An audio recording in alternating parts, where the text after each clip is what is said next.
Yes, it is.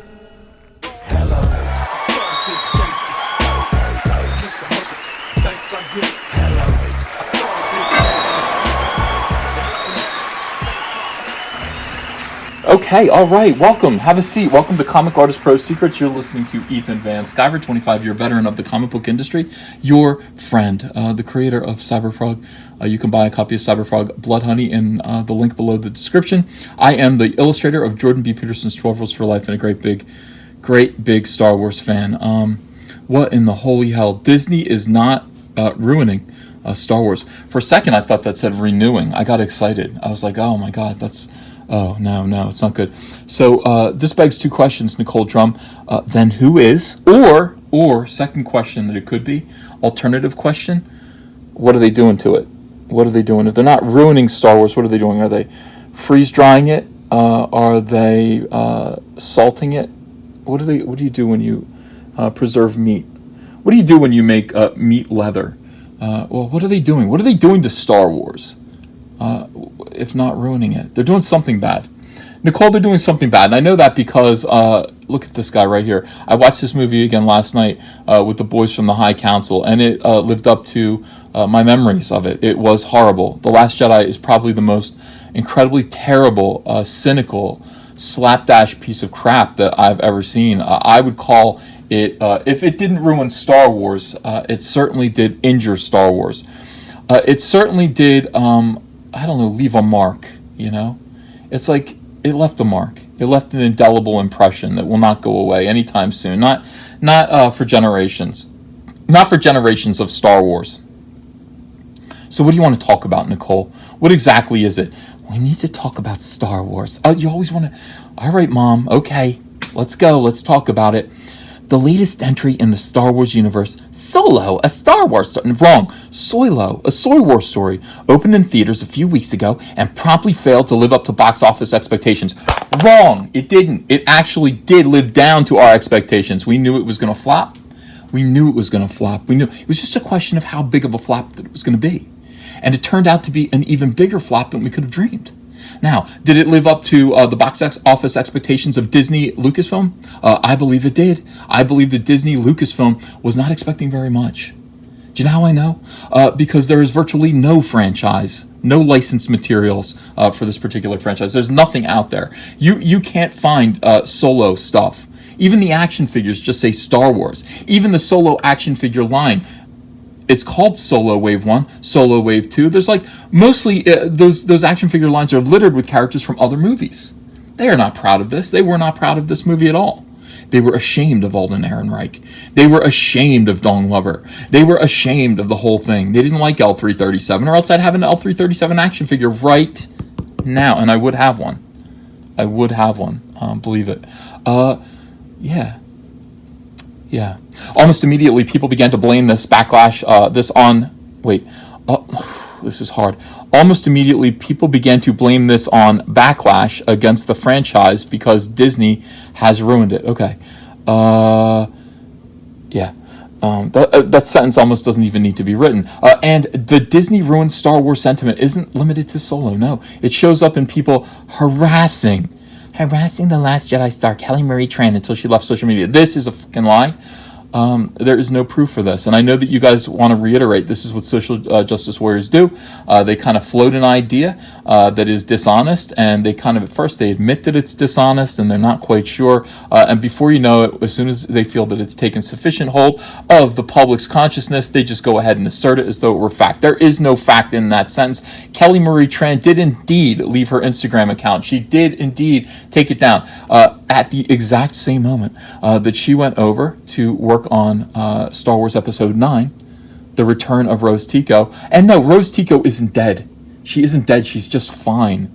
Just has a couple scratches on her face. She's not dead. She will return in glory in Star Wars Episode 9. We know that to be a fact. I think she will have a pink lightsaber. Oh my God, how cool will that be? No, she didn't leave. Nobody has asked her, by the way. Nobody said, none of her friends bothered to say, Kelly, are you okay? Nobody from the press, no journalist bothered to get in touch with her and say, can we have a quote as to why you left your Instagram? Because we would like to make a big deal about it. We'd like to blame the fans. Could we blame the fans? Would you give us license to blame the fans? Why wouldn't you ask her for her permission to blame the fans? Why? Why not? That just seems like a layup to me. That seems like something you would want to do.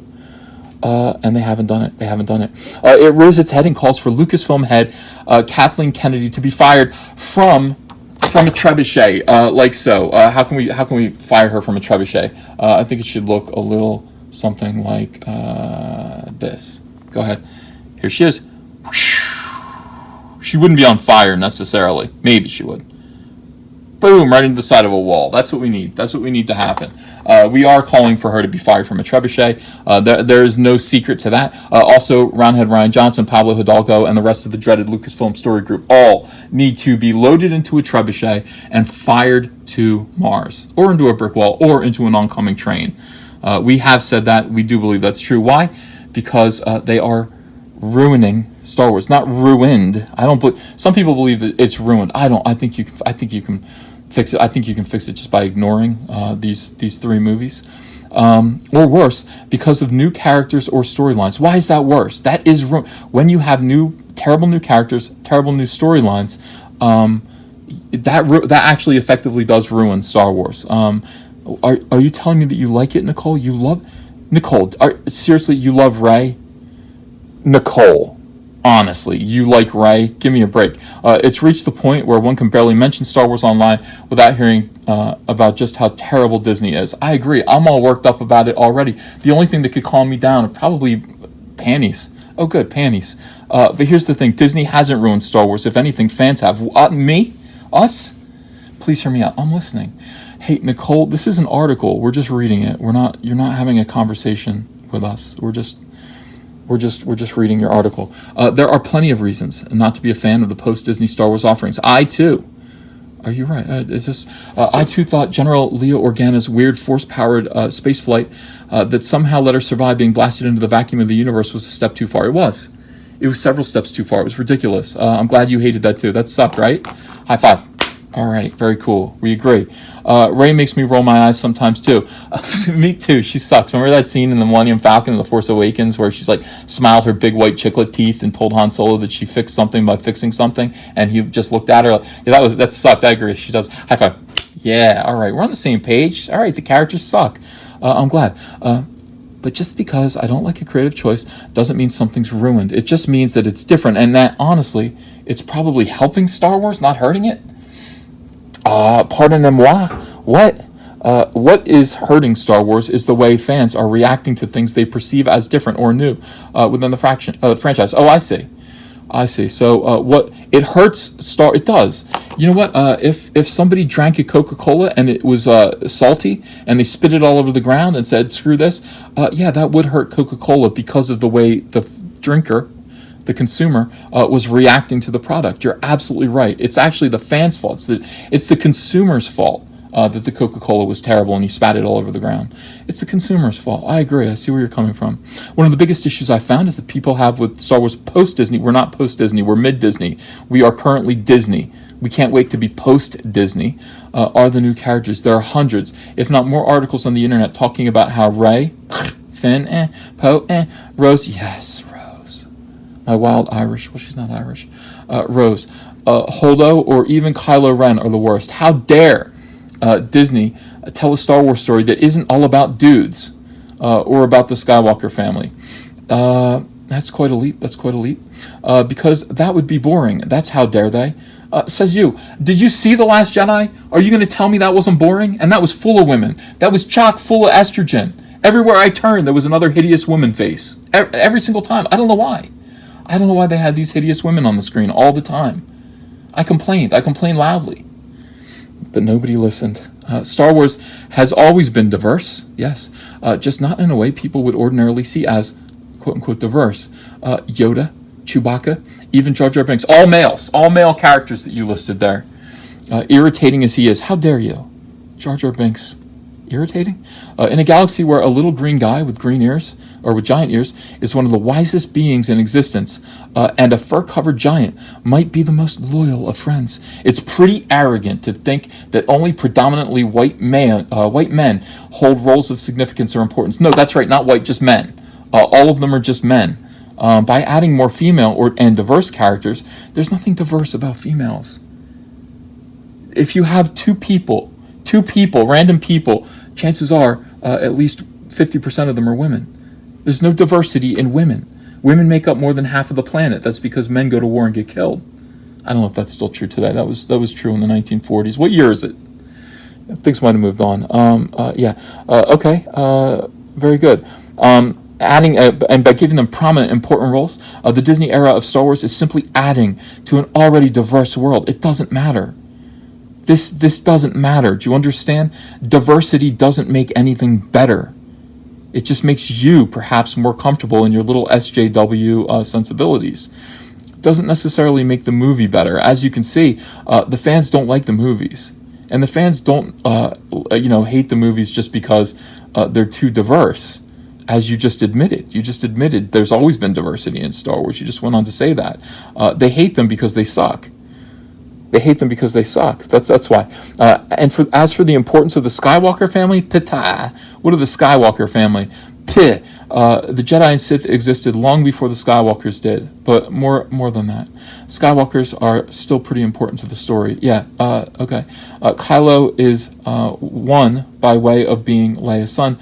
We haven't yet seen where his story will end.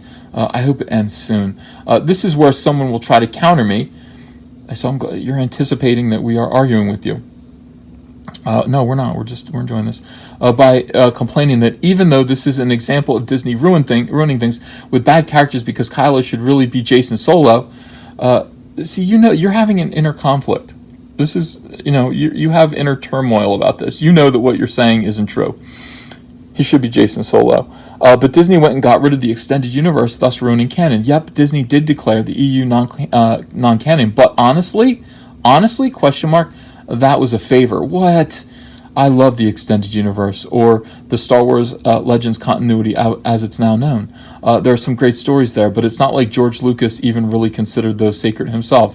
Cite sources. Lucas has said himself that he's never really read any of the novels and knows nothing about the world. He even told Starlog that he mostly just checked out the Star Wars encyclopedia to make sure someone hadn't already used a name he was considering. Lucas has the ability to use the EU as canon, ignore it, or completely contradict it at his whim. Lucas isn't involved anymore. And yes, Lucas would have likely contradicted those things had he not sold to Disney. He often contradicts himself, having gone on the record to say that a sequel trilogy never, ever would have happened back in 2008, only for him to later elaborate on some really odd choices for one, namely a microscopic trilogy. That is not what he said. He did not say it was a microscopic trilogy at all. That is a lie. Those ideas also didn't center around the Skywalkers. By the way, if anything, the Disney era of Star Wars is doing what Lucas never would have done by giving us pieces of the old EU and continuity. None of this is relevant. It doesn't matter. They're still making terrible movies. New characters that are in keeping with Star Wars, the Star Wars we first fell in love with. Blah blah blah blah blah blah blah blah blah. I'm glad you've talked yourself into this. May the Force be with us. That not pointing fingers and being nasty to others is going to inspire new fans to the world to check out the old EU and keep Star Wars alive for generations to come. That is not our responsibility. It is not our job to cover for the terrible movies that Disney Lucasfilm is producing. It's not our job. It's not our job to protect Star Wars. It's their job. Our job is just to enjoy their movies and go buy the stuff. Go buy a movie ticket if we want to, if we like it. If we don't like it, we'll just stay home and watch our DVDs. Or digital, I'm sorry. Everybody's watching things digitally now. Nobody is responsible. You think the fans are responsible for keeping Star Wars afloat. We are not. This is Disney's interest. This is in Disney's interest to make movies that appeal to the fans. They're failing to do so, Nicole Drum. They're failing to do so, and that is why, we've got to continue on and get Daddy's belt. Show your friends you support independent comics while showing the world who you back in the fight against the swarm with the brand new Cyberfrog t-shirt from Crypto Fashion and Comic Artist Pro Secret. Sizes come in small to 5XL, and take your choice of colors between navy blue, white, and black. And if you haven't yet, go ahead and order the Fandom Menace, Go Get Daddy's Belt, Tico, and Soilo t-shirts as well. Link is below in the description. You're going to look great. People love these shirts. They fit wonderfully. Thank you very much. Well, it's true. It's true that this channel wouldn't be doing what it's doing without you. It's true that this channel would not be growing without you, and it's true that we would not be making such an impression on the Star Wars media if it wasn't for you guys and your continued support, your loyal support of this channel. And that's why we have to thank you. Thank you so much for everything that you do. Thank you for being a fan. Thank you for liking these videos, for clicking thumbs up. Thanks for sharing them. Thank you for subscribing to this channel. I wish you would subscribe if you haven't yet. It would be great to have you join this community. I'd be honored to have you. Thank you for supporting the Patreon, those that you do, the super fans who back the Patreon. These are your names scrolling up the screen. Thank you to everyone who buys t-shirts, who has supported Cyberfrog Blood Honey, and who attends the live streams and donates super chats. You guys keep the channel going. We owe you everything. Thank you so much. Have a great day. If you enjoyed this video and want to become part of this community, subscribe to this channel by clicking the laughing man face logo right on your screen. Ring the bell for notifications as well. You'll never miss a live chat. And stay tuned, another video by Comic Artist Pro Secrets is coming right up.